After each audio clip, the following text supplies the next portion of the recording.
혹시 조니 소말리라고 하는 유튜버를 아십니까? 모르신다고 한다면 굳이 찾아보실 필요가 없습니다. 찾아보게 된다고 한다면 스트레스만 받을 것이기 때문에 그렇습니다. 이 사람이 누구냐면 지난 주간에 아주 난리가 났던 사람인데요. 여러 나라들을 돌아다니면서 민폐를 끼치고 다니는 그런 유튜버라고 합니다. 기행적인 행동을 하면서 그래서 조회수를 올리고 있는 그런 부작용들이 참 많이 일어나고 있는데요. 그렇게 여러 나라에 돌아다니면서 아주 모욕적인 말을 하고 사람들을 못살게 굴고 기행적인 행동을 하면서 방송을 하는 유튜버입니다. 그런데 그 사람이 우리나라에도 왔어요. 우리나라에 와서 또 우리나라 사람들의 정서를 긁어놓는 그런 일들을 많이 해서 그 사람의 행동을 본 우리나라 사람들이 굉장히 분노하게 되었다고 하는 그런 뉴스를 듣게 됐습니다. 소녀상 앞에 가서 아주 참 음란한 것 듯한 그런 행동을 취한다든지 아니면 사람들에게 여러 가지 못된 짓을 하는 그런 사람들이어서 우리 한국 사람들이 단단히 화가 났습니다. 그래서 이 사람을 어떻게 응징을 해야 될까 하면서 응징하고자 하는 그런 사람들이 있었는데 우리나라 어떤 유튜버가 그 사람을 찾아가서 폭행을 해버리고 차라리 내가 경찰의 수사를 받더라도 그렇게 응징을 하겠다 하면서 이런 일들이 있었는데 이런 유튜버를 향해서 그냥 두면 안 되겠다고 하는 이 사람을 단단히 벌을 받게 해야 된다고 하는 여론이 지난주에 한참 들끓었다고 합니다. 사람들의 마음은 무엇일까요? 그것은 나쁜 짓을 하고 악을 행하는 사람이 있으면 그 사람을 처벌해야 된다는 게 그게 사람들의 일반적인 정서라고 할 수가 있겠습니다. 그런 나쁜 짓을 하는 사람이 있다고 한다면 그냥 그런 나쁜 짓을 계속 하도록 방치해 두는 것이 좋을까요? 못하게 하고 응징을 해야 맞는 것일까요? 어느 쪽일까요? 아마 우리들의 마음 가운데 그런 사람들은 좀 어떻게 좀 혼을 좀 내줬으면 좋겠다. 이런 사람들은 어떻게 좀 정말 법의 심판을 받게 만들어야 되겠다라고 하는 그런 마음들이 우리 모든 사람들의 마음 가운데 들어있는 것입니다. 뿐만 아니라 좋은 이야기를 들으면 어떻게 되나요?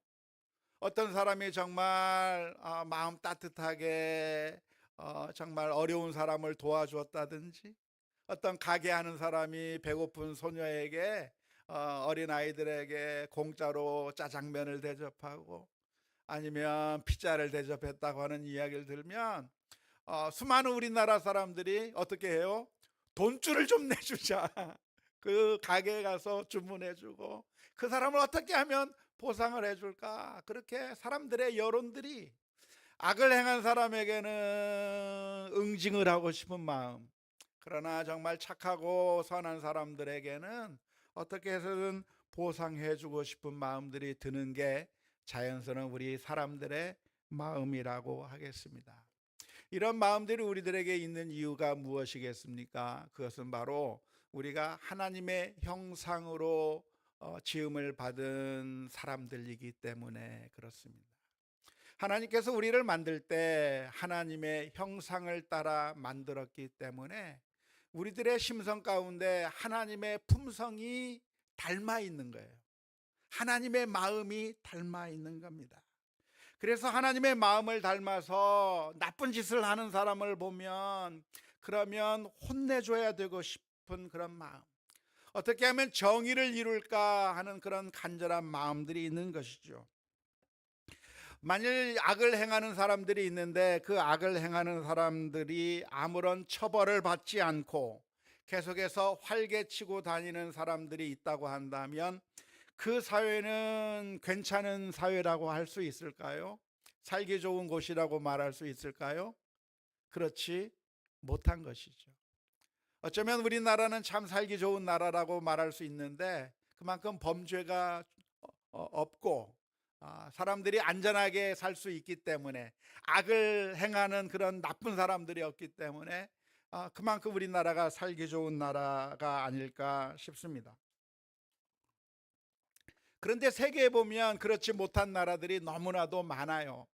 중남미 같은 그런 곳에 가보면 정부의 공권력이 미치지 않는 겁니다. 경찰이 있으나 마나인 거예요. 오히려 그 사회를 장악하고 있는 것은 갱단들이 장악하고 있어서 그들은 아무런 제재를 받지 않은 채 사람들에게서 돈을 뜯어내고, 장사하는 사람들에게서 자릿세를 뜯어내고 못 살게 구는 그런 모습들이 많고, 또 도둑질하는 것과 폭력과 이런 것들이 난무해서 그런 나라에서는 정말 살아가는 게 너무나도 힘들다고 하는 그런 이야기들을 많이 듣습니다. 우리가 후원하고 있는 선교사님 가운데 한 분인 황병철 선교사님이 사역하는 나라가 엘살바도르라고 하는 나라인데요, 예전에 한번 오셔서 그 나라를 소개하기도 했는데, 그 나라는 아주 참 치안이 제대로 되어 있지 않은 나라여서 정말 안전하지 못한 나라로 알려져 있는 곳이었습니다. 그런데 그 나라가 요즘 아주 대단한 변화가 일어났다고 해요. 부켈레라고 하는 젊은 대통령이 당선이 됐는데, 그 대통령이 되자마자 이 사람은 갱단과의 전쟁을 선포했습니다.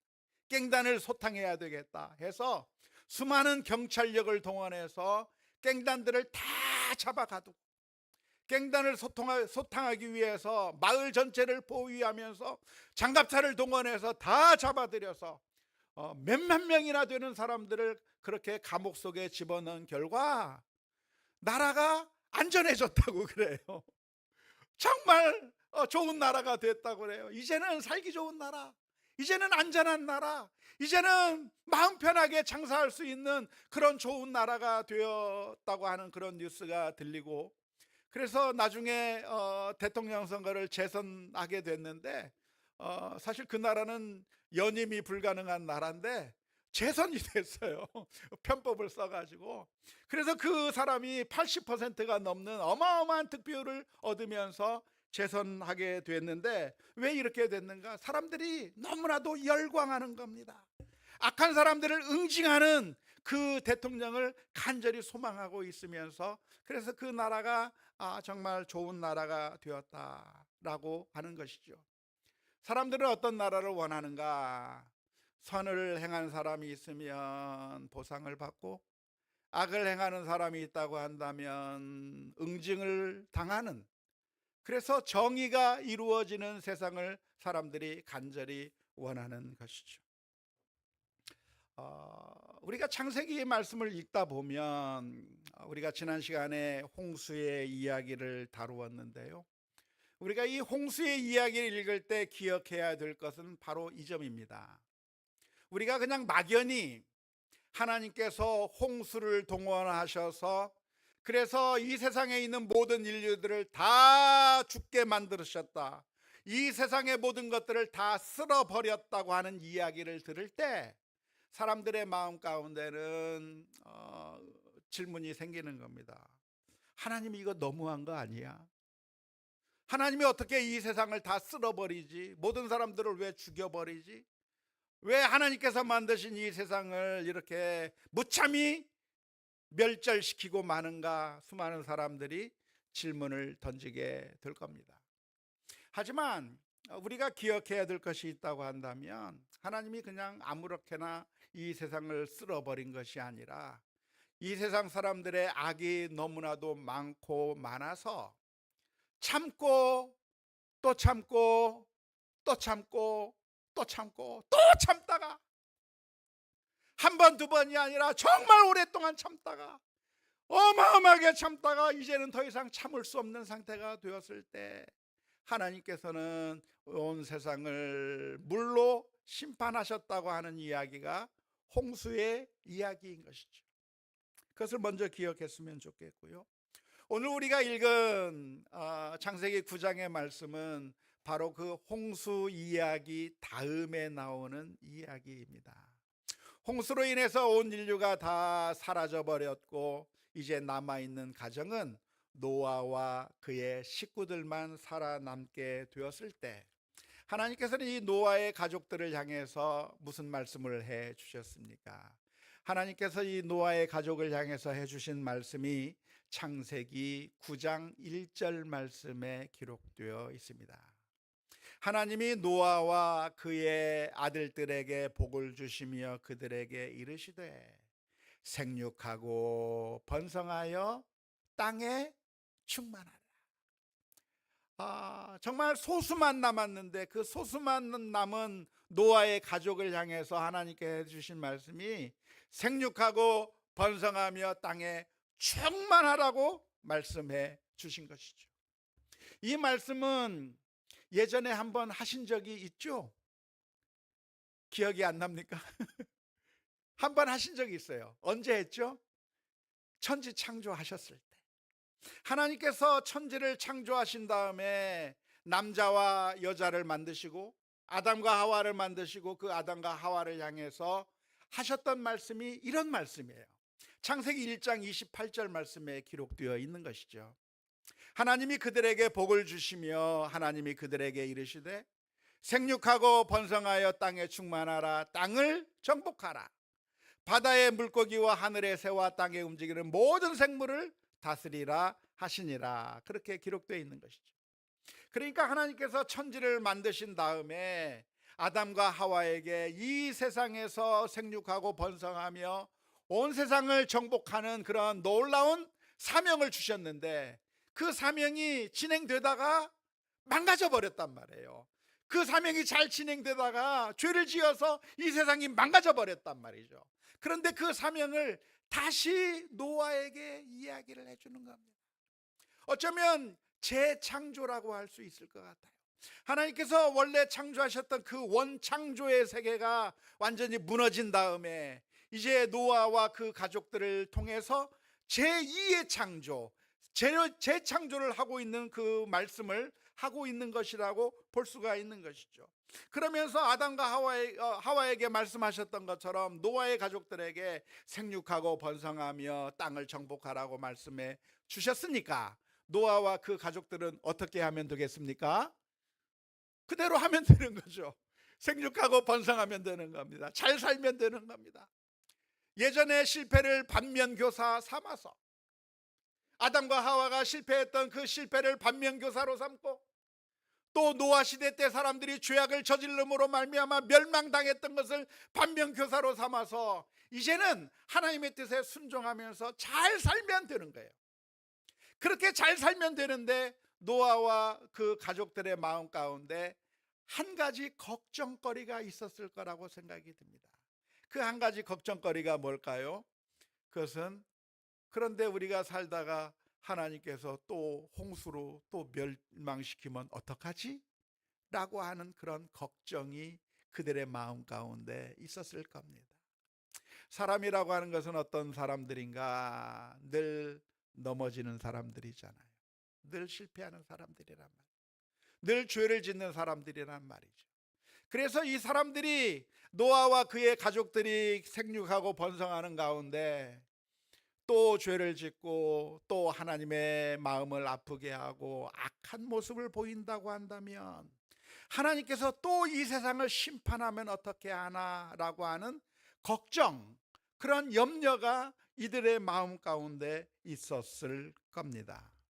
그런 이 노아와 그의 가정을 향해서 해주신 말씀이 오늘 본문의 말씀 가운데 기록되어 있습니다.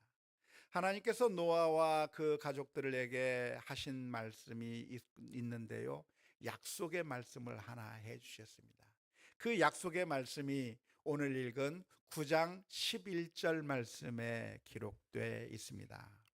내가 너희와 언약을 세우리니 다시는 모든 생물을 홍수로 멸하지 아니할 것이라.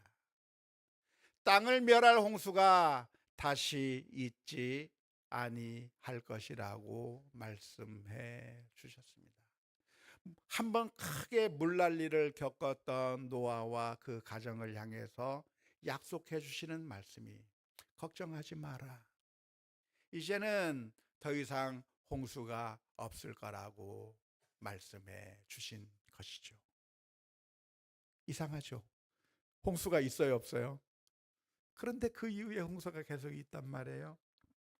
하나님의 이 말씀은 그러니까 전혀 홍수라고 하는 것이 없을 거라고 하는 것을 말씀하신 것이 아니라 전 세계적인, 다시 말하자면 모든 인류를 다 멸망시키는 노아의 홍수와 같은 그런 재앙으로서의 홍수, 인류를 완전히 멸망시킬 그런 엄청난 홍수로 모든 인류를 다 쓸어버리는 그런 하나님의 심판이 다시 있지 아니할 거라고 하는 약속의 말씀입니다.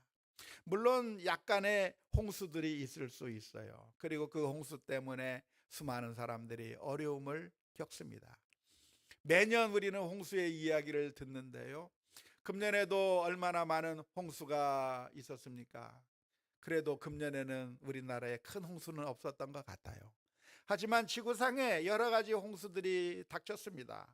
중국에서 홍수가 내려서 수많은 사람들이 죽었다고 하는 이야기, 스페인에서 수많은 사람들이 홍수로 인해서 죽었다고 하는 이야기, 그런 안타까운 뉴스들을 듣습니다. 그런 홍수 자체가 없을 거라고 하신 그런 의미의 말씀이 아니라 물을 통해서 온 인류를 쓸어버리는 그런 진노의 심판, 재앙의 심판이 이제는 다시 없을 거라고 하나님께서 말씀해 주신 것이죠.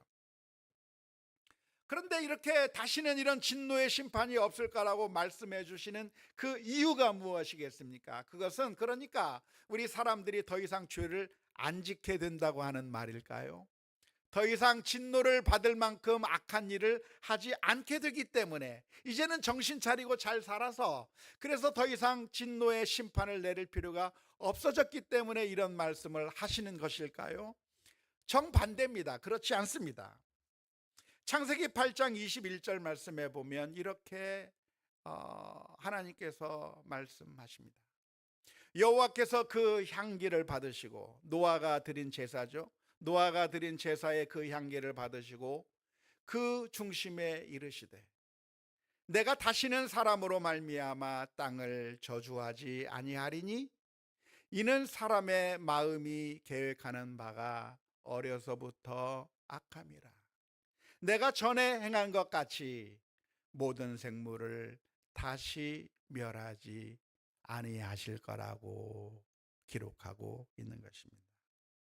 하나님께서 이 세상을 다시는 노아의 홍수와 같은 것을 통해서 온 인류를 멸망시키는 일을 하지 않으시겠다고 말씀하신 것인데요. 왜냐하면 이제는 사람들이 깨끗하기 때문에, 선하기 때문에가 아니라 하나님께서 보시니까 너무나도 악한 거예요. 계속해서 악을 저지르는 거예요.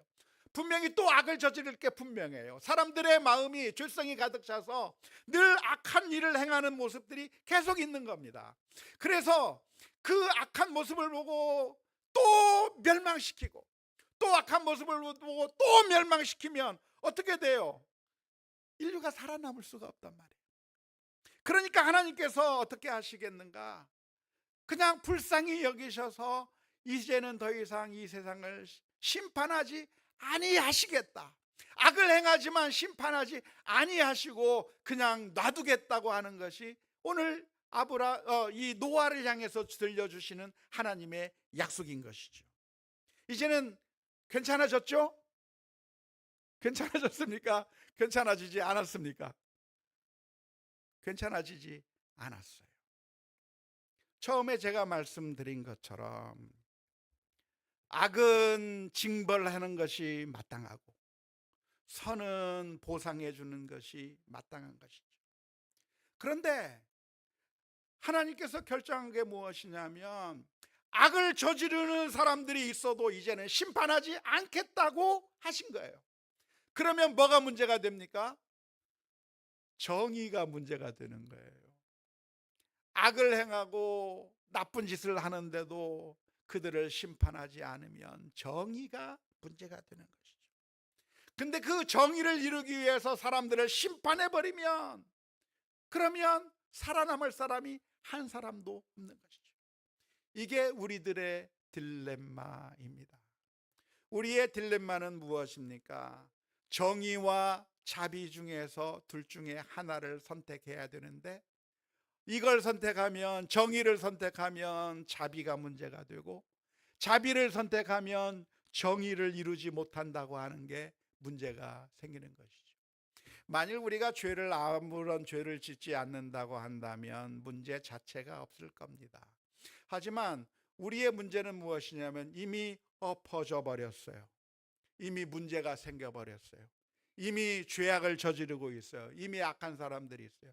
그런데 이 악한 사람들을 어떻게 해야 될 것인가? 정의롭게 하자니 불쌍하고, 불쌍해서 자비롭게 그들을 살려두자고 하자니 정의가 무너지게 되는 그런 딜레마, 이 둘 중에서 무엇을 선택하는 것이 옳다고 생각하십니까? 여러분들이라고 하면 정의를 선택하겠습니까? 자비를 선택하겠습니까? 어느 걸 선택하고 싶어요? 나한테는 자비, 다른 사람한테는 정의.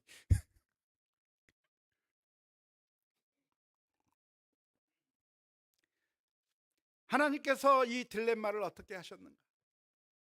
하나님께서는 악을 행하는 우리 인생들을 보면서 늘 생각하는 것이 악하고, 생각하는 것이 이기적이고 탐욕적인 우리 인생들을 보시면서 하나님의 선택이 무엇이냐면, 정의를 통해서 이 세상을 파멸시키는 선택이 아니라 이들을 살려두시겠다고 하는 자비의 선택을 하게 되신 것이죠.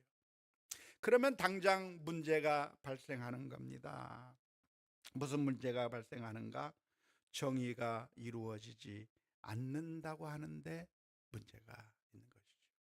정의가 이루어지지 않는 사회는 행복한 사회가 아니라 나쁜 사회일 수밖에 없는데, 과연 하나님께서는 이 정의를 어떻게 해야 할 것인가의 문제가 생기는 겁니다. 그런데 놀라운 말씀을 하나님께서 또 하셨어요.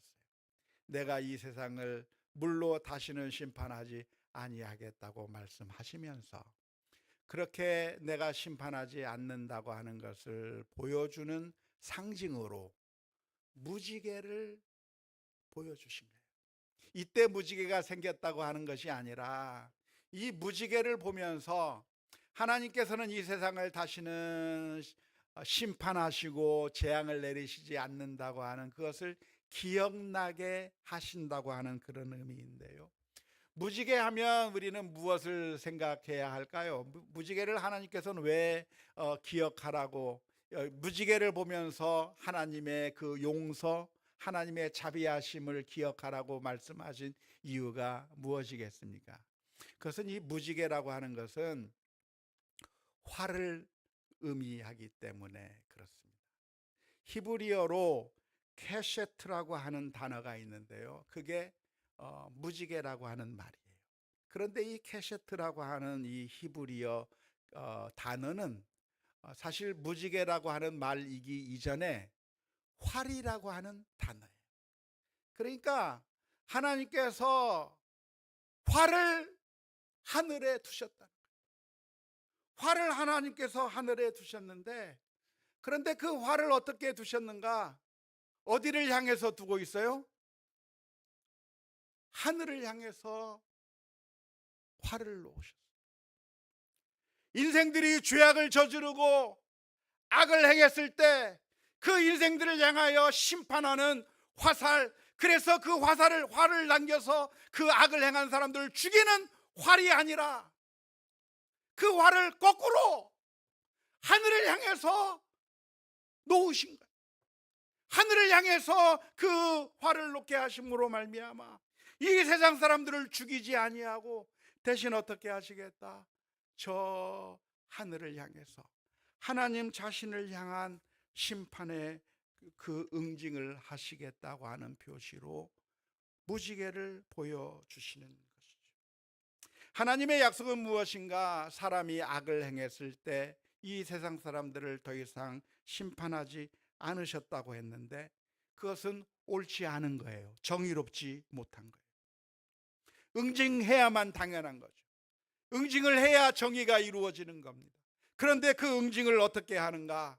하나님께서 우리 대신에 하나님의 아들 예수 그리스도를 십자가에 내어 주심으로 말미암아 그 죄악의 짐을 짊어지게 하시고 우리를 살려주시는 선택을 해 주신 것이죠. 예수님께서 이 세상에 오신 이유가 있다고 한다면 바로 그 이유 때문입니다. 예수님께서 왜 이 세상에 오셔야만 했습니까? 그것은 우리가 완벽한 사람이 아니기 때문에 그렇습니다. 우리 가운데 그 누구도 완벽한 사람은 단 한 사람도 없습니다. 오히려 죄가 더 많은 사람들이죠. 이기적이고 탐욕적이고 그리고 용서할 줄 모르고 우리는 늘 하나님이 원하지 않는 일들을 하면서 살아가는 게 우리들의 모습이에요. 이 앞에서 하나님의 메시지를 전한다고 하는 저도 마찬가지예요. 누차 말씀드리지만 제가 이곳에 서 있는 이유는 제가 여러분들보다 좀 더 거룩하거나 좀 더 높은 경지에 올라가 있기 때문에 이곳에서 말을 전하는 게 아니라 우리 모두가 다 말의 실수가 많고 행동의 실수가 많고 여러 가지 이기적이고 탐욕적이며 악한 모습을 보여주고 있는 게 우리 인간들의 모습인 것이죠. 그래서 우리 자신이 아무리 돌을 닦는다고 할지라도 아무리 노력한다고 할지라도 하나님이 그 기준에 미치지 못하는 그런 연약한 죄인들이기 때문에 그 우리의 행한 대로라고 한다면 지금 당장 하나님께서 심판하셔도 우리가 할 말이 없는 게 우리들의 모습이라고 하겠습니다.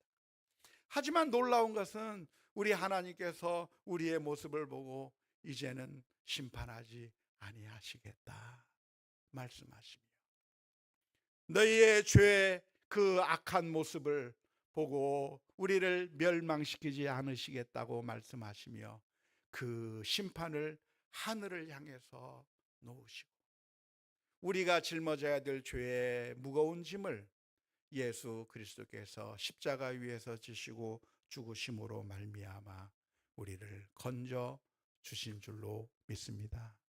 그래서 우리의 소망은 우리 자신에게 있는 것이 아니라 예수님에게 있습니다. 예수님께서 우리의 죄와 모든 약함을 짊어지시고 십자가 위에서 죽으셨기 때문에 우리가 구원을 얻게 되는 것이죠. 오늘 우리가 이렇게 살아갈 수 있는 것은 우리가 행한 아주 정당하고 의롭고 선한 행동의 결과로 우리가 지금 살아가는 것이 아닙니다. 우리는 늘 생각하는 것이 악하고 행동하는 것이 악하고 이기적이고 탐욕적인 모습들을 보여서 지금 당장 하나님께서 심판하셔도 아무 할 말 없는 죄인들이지만 주님께서 우리를 불쌍히 여기셔서 우리를 참고 계시기 때문에 우리가 살아가는 줄로 믿습니다. 그러므로 우리는 매일매일 그 하나님의 은혜에 감사하며 나 같은 죄인 살리신 나 같은 죄인을 심판하지 아니하시고 은혜를 베풀어 주신 그 하나님의 은혜를 기억하며 감사하며 살아가는 우리 모두가 다 될 수 있기를 주님의 이름으로 축원합니다. 뿐만 아니라 내가 그런 하나님의 은혜를 받았기 때문에 이제는 우리 주변에 있는 사람들에게 저 사람이 나를 향해서 돌을 던져도 하나님께서 나를 대신하여 십자가를 지신 그 놀라운 은혜를 생각하면서 용서해 주고 저 사람이 나를 향해서 악한 일을 해도 나를 용서해 주신 그 하나님의 은혜를 생각하며 사랑으로 대하고 매 순간순간 우리가 받았던 그 은혜를 되돌려주며 사랑을 베풀며 사는 하나님의 자녀로서의 삶을 우리 모두가 살아갈 수 있기를 주님의 이름으로 축원합니다. 우리가 늘 감사하며 사는 것은 하나님의 은혜 때문인 것이고 그 은혜를 기억한다고 한다면 우리가 매 순간순간마다 하나님의 사랑을 갚으면서 이웃들에게 전하며 살아가는 우리 모두가 다 될 수 있기를 주님의 이름으로 축원합니다.